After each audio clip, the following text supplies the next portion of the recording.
Next is dimension. From here, select the type of dimension. First is linear. I select linear dimension. Linear dimension is used to dimension the lines of which are vertical or horizontal, and the points which are vertical or horizontal. It will apply dimension in linear. I select this point and this point.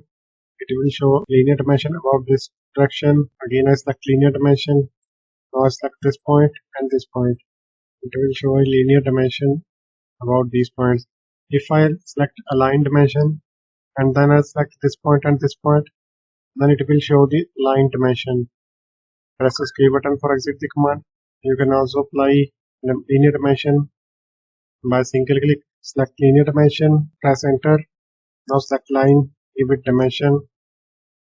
Press space button for repeat the command. Again press space button. Select this line, press double space button, dimension this line. Now again select linear dimension. Now we can't use double space because we want to select points. I select this point and this point. Apply dimension here. Next is align dimension. Align dimension is used for aligned lines which are at some angle. Next is angular.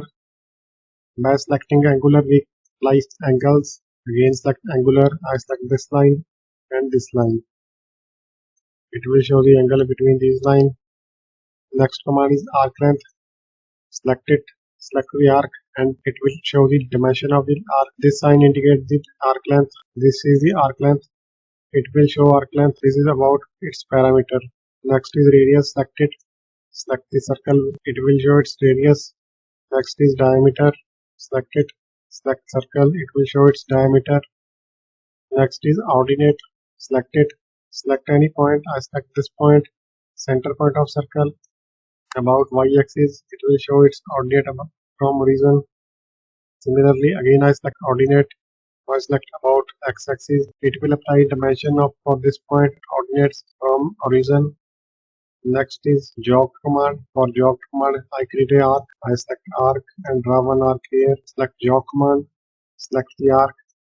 Then select the center point of the arc. It will show its radius. You can also apply jog command on any circle. Select jog command. Select circle. Select the center point and apply jog. This is annotation dimension.